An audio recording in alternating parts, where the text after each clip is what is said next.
আসসালামু আলাইকুম। পুরাতন নকল দলিল বা হাতে লেখা দলিল এর বিস্তারিত আজকে আলোচনা করব। প্রথমে আসি দলিল নাম্বার। দলিল নাম্বারটা কোথায় পাওয়া যাবে? দলিল নাম্বারটা পাওয়া যাবে হচ্ছে এই যে এই কোণায় দেখেন, এই ফিরোজ লেখা, তারপর হচ্ছে এটা দলিল নাম্বার। আচ্ছা, এইখানে যদি এই যেমন এটা একটু কাটাকাটি আছে, এরকম ক্ষেত্রে কিন্তু বোঝা যাবে দলিল নাম্বার কোনটা, কনফিউশন থাকলে। এই দেখেন এখানে যে নং দিয়ে শুরু হয়েছে দলিল 3895, এটা হচ্ছে এই দলিলের নাম্বার।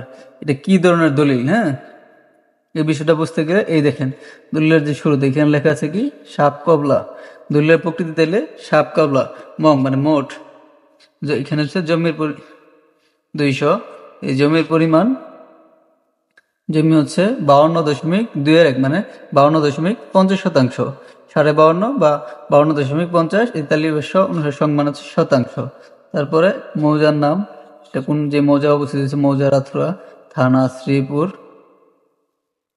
এখন হচ্ছে এই যে মোহাম্মদ ইনসাদ, মালিকের আলী, এটা হচ্ছে মালিকের নাম। পিতা হাসান আলী ফকির, ধর্ম ইসলাম,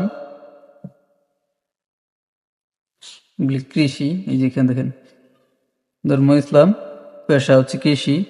শান মানে হচ্ছে গ্রামের নাম, এই যে গ্রামের নাম। তারপরে থানা, এই হচ্ছে থানার নাম। জেলা, এখন যেমন হচ্ছে জেলা লেখা থাকে, এই সাবেক বা পুরাতন দলিলগুলিতে ছিল জেলা লেখা। জেলা হচ্ছে এই ঢাকা।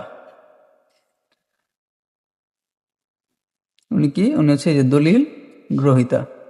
পেলাম হচ্ছে প্রথমে দলিল নাম্বার, এই কোণা এখানে যদি না থাকে বা উপরে যদি আপনি দেখে বুঝতে সমস্যা হয় যে দলিল নাম্বার নাই বা লেখাটা অস্পষ্ট অথবা কাটাকাটি ফুটো এরকম কোনো সমস্যা থাকলে এইখানেও পাওয়া যাবে। দেখুন দলিলের বাম পাশে উপরে দলিল নাম্বার উল্লেখ থাকে। তারপর হচ্ছে দলিলের প্রকৃতি, এইটা হচ্ছে দলিলের প্রকৃতি।